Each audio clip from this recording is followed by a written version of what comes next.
মারাত্মক, মানে আমি শুলে পরে আমার বনবন করে ঘুরতো এরকম। তো তারপরে আমি কলকাতা অ্যাপেলোতে ভর্তি হলাম।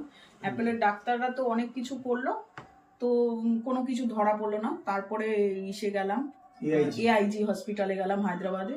তো ওখানে ওনারা বললেন এই ফিজিওথেরাপির দ্বারা এটা কমানো যাবে, আর একটা ভার্টিগো বলে একটা মেডিসিন দিল, বাস ওইটাই দিল। তো তারপরে আপনি কালকে করালেন আর আজকে, তো কালকে তো যখন করছিলাম তখনও মাথা ঘুরাচ্ছিল প্রচন্ড পরিমাণে, আজকে তো একদমই ঠিক, মানে একদিনে পুরো বুঝে গেছি। কালকে আপনি করিয়ে যাওয়ার পরে রাত্রে তো খুব সুন্দর ঘুম হয়েছে আমার। রাত্রে মানে অর্ধেক রাত্রে উঠে যেতাম, কালকে একটানা পুরো ঘুমিয়ে পড়েছি।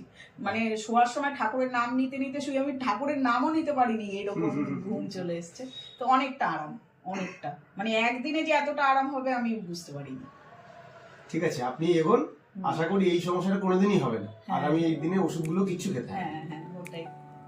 এইটা তো কলকাতায় অ্যাপেলেও ডাক্তারও ধরতে পারেনি, এনারা তো আমাকে শুধু মেডিসিনের পর মেডিসিন 7 দিন ভর্তি রেখেছে। মেডিসিন খেলে মেডিসিন সারা জীবন খেয়ে দিয়েই যাচ্ছে। যাচ্ছে। একবার যদি আপনার কানের পজিশনের মধ্যে, যেটা গতকাল আমি ড্র করে বোঝাচ্ছি, যদি একবার ওটা সেট করে দিতে পারা যায়, মনে হচ্ছে সেট হয়েই গেছে।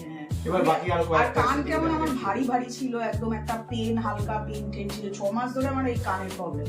তো মাথা ঘোরানো তখন ছিল না, মাথা ঘোরানো তো এই রিসেন্ট হয়েছে মাস খানেক ধরে। আর এই যে ডেইলি মানে 1 মাস ধরে একটা দিনও বাদ যায়নি যে আমার মাথা ঘোরায়নি। আমি যখনই এই এক্সারসাইজ করতে যাচ্ছি তখনই, এই পাশে যখন আমি কাত হচ্ছি তখনই মাথা ঘোরাচ্ছিল, যে আমি যেমনই পজিশনে থাকি না কেন।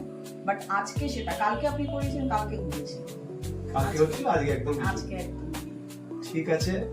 এখন হচ্ছে আপনার সঙ্গে তো ও সাফার করেছে, মায়ের জার্নিটা কেমন দেখেছিল, কি অবস্থা ছিল? মায়ের কন্ডিশন তো খুবই খারাপ ছিল, ডাক্তাররা বলছিল যে মেন্টাল প্রবলেম, সাইকোলজি দেখাও, এরকম ভাবে